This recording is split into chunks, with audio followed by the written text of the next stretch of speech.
Bonjour à toutes et à tous. En ce début d'année 2022, nous avions pour habitude chaque année de nous retrouver au Centre culturel du Sillon pour la traditionnelle cérémonie des vœux. À nouveau cette année, en raison de la crise sanitaire, elle ne pourra y être organisée, sécurité oblige. Je vous présenterai donc mes vœux et retracerai la vie communale 2021 et ses projets pour 2022 sous la forme de cette vidéo. Quelques chiffres en premier lieu: 13 naissances, 6 mariages, 6 pax, 2 noces d'or et malheureusement 49 décès en 2021. Vous le constatez, moins de décès quand même, des naissances un peu plus nombreuses et à nouveau solde négatif que nous espérons combler par l'arrivée de nouveaux habitants. Au niveau scolaire, 109 enfants sont scolarisés donc sur la commune, 57 à l'école publique, 52 à l'école Saint-Georges, et nous avons sur nos listes électorales 2244 personnes inscrites. Au niveau de l'aide sociale, 134 demandeurs d'emploi, 29 ménages au RSA et 13 dossiers d'aide sociale ont donc été instruits par le CCAS. Au niveau maritime, concernant les mouillages que nous avons sur le DPM, sur les 180 disponibles, 174 ont donc été loués en 2021.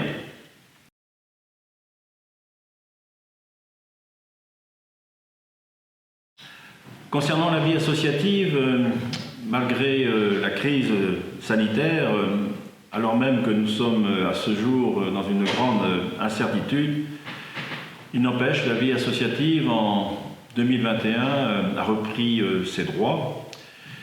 Club du Talbert, les ateliers créatifs, les associations sportives, et nous avons quand même pu organiser sur le territoire communal, tout d'abord le repas des anciens, le congrès départemental également des sapeurs-pompiers.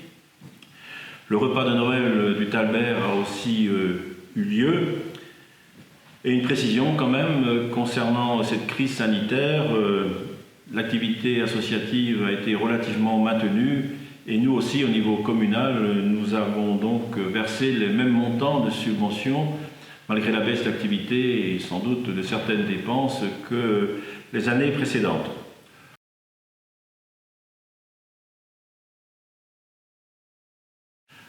Un point important qui va vous intéresser, je l'espère, concerne bien évidemment nos finances.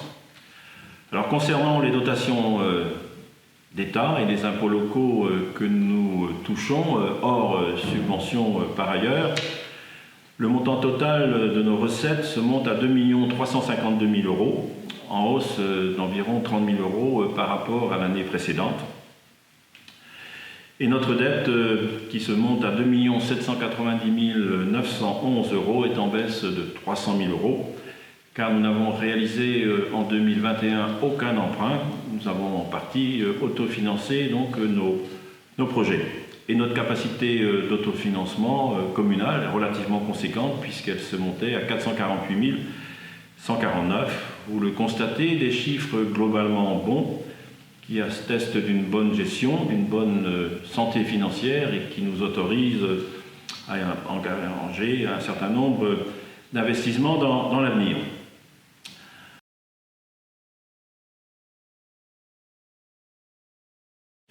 L'urbanisme du jamais vu, notre service sur voie est débordé par de nombreuses instructions de dossiers.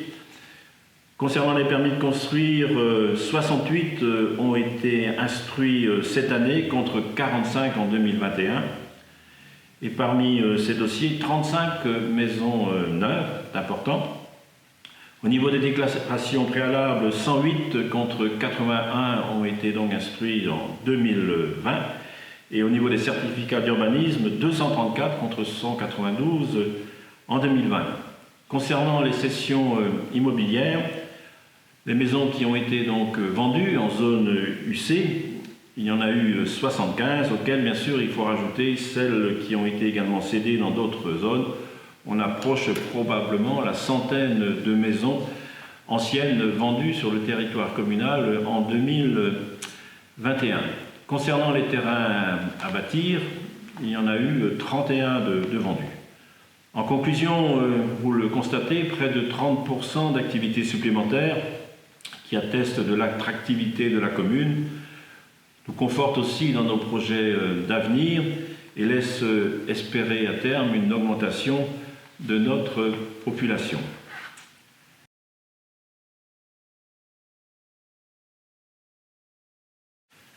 Nous passons maintenant, si vous le voulez bien, à nos réalisations 2021. Il y a eu, comme chaque année, bien évidemment, un programme voirie. Celui-ci a été relativement conséquent, puisqu'une dizaine de voies ont été réhabilitées.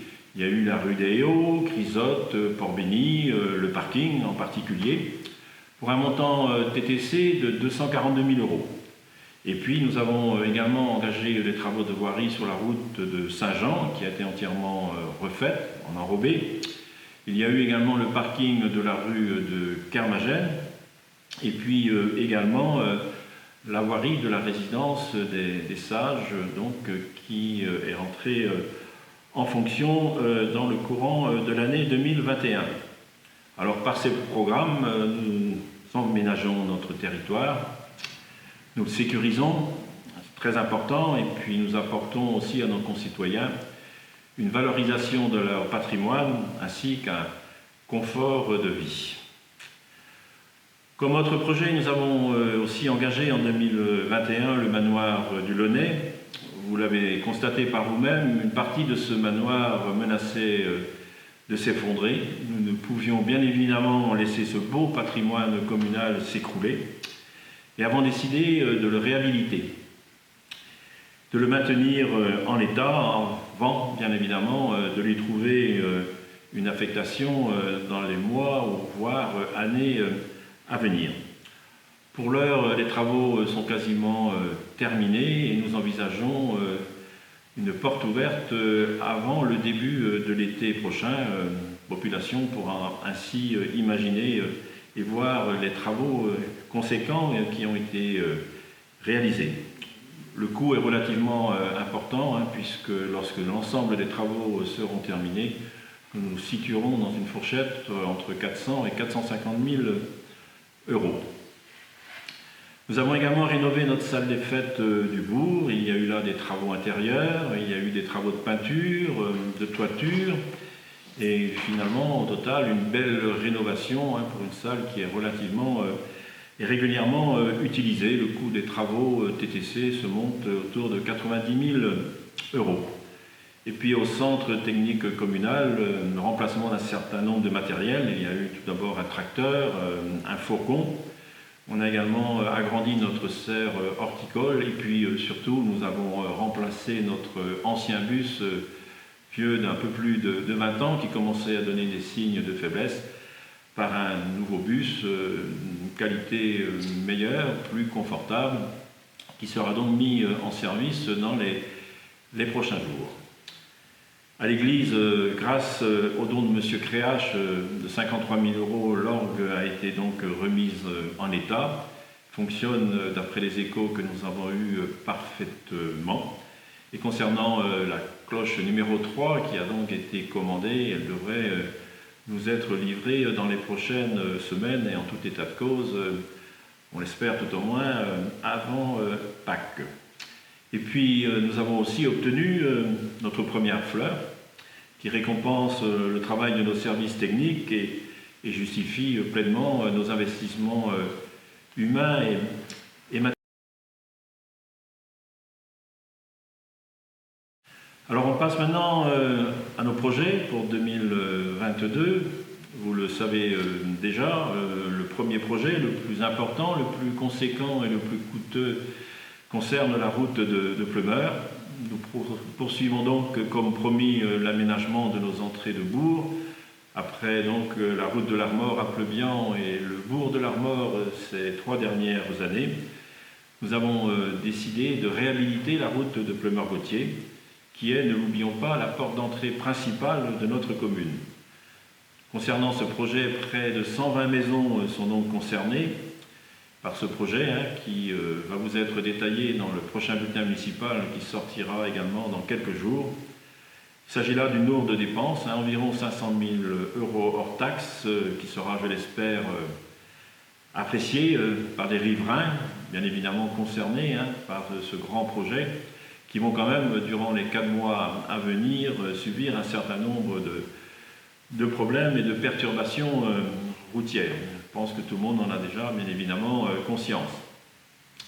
Autre projet, le lotissement de Crermout. Le permis de lotir, sauf problème, devrait nous être accordé dans le courant du premier trimestre 2022 et nous déterminerons alors notre prix de vente en fonction des résultats de l'appel d'offres. C'est donc 11 lots, en priorisant la cession aux jeunes qui souhaiteraient s'installer sur le territoire communal. À noter que la demande est à ce jour relativement élevée, puisque sur les 11 lots à la vente, nous avons 21 intentions d'acquérir une parcelle de ce lotissement, si bien que déjà nous réfléchissons à engager un nouveau programme. Il est à l'étude, c'est indispensable si nous voulons retenir nos jeunes sur la commune et puis bien sûr aussi accueillir de nouveaux habitants, que ce soit en résidence principale ou en résidence secondaire. Au Sillon du Talbert, dans le cadre du plan de relance de l'État, le Conservatoire du littoral a décidé, en prenant à sa charge la totalité du coût des travaux à réaliser, de rénover la maison du Sillon. Alors la commune, pour sa part, elle aussi financée dans le cadre de contrats et de plans européens, participera à la valorisation des accès au site et puis aussi un recrutement d'un contrat déterminé en presque totalité financé pour une durée de 3 ans.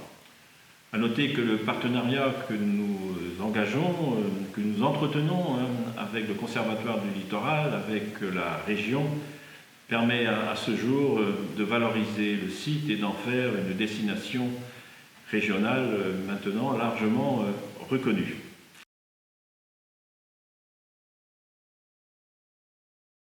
Concernant notre personnel communal, que ce soit au service technique, à l'environnement, dans les écoles, au niveau administratif ou dans les autres services de notre collectivité, souvent discrètement, nos équipes au service de notre population accomplissent leur mission avec efficacité et ce, malgré les nombreuses contraintes qu'ils subissent parfois.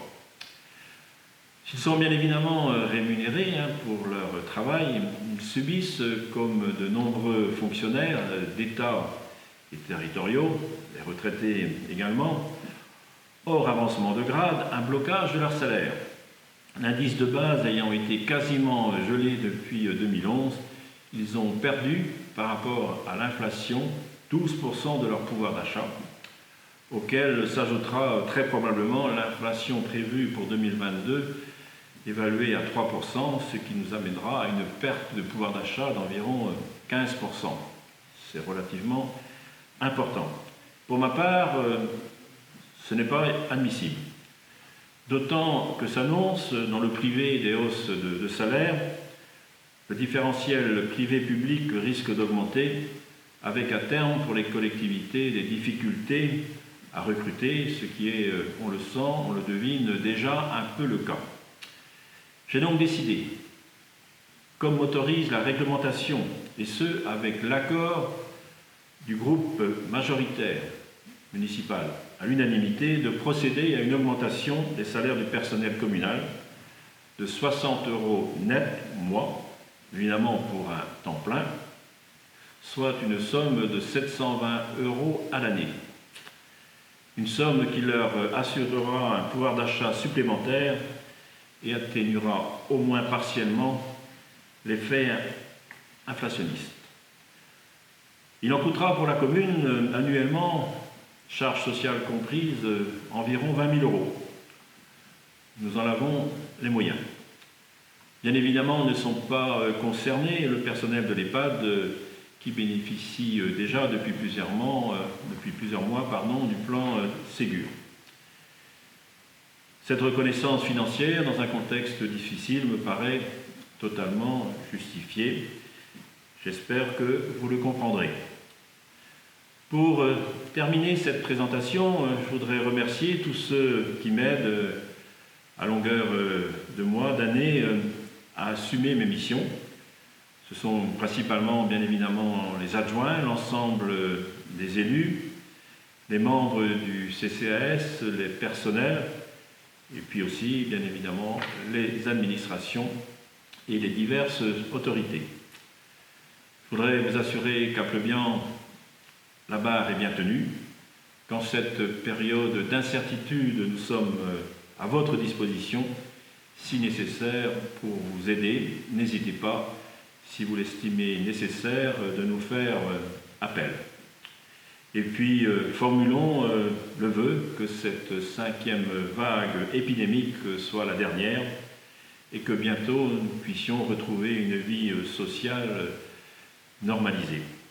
Je vous souhaite à toutes et à tous, à vos familles, les meilleurs vœux pour 2022.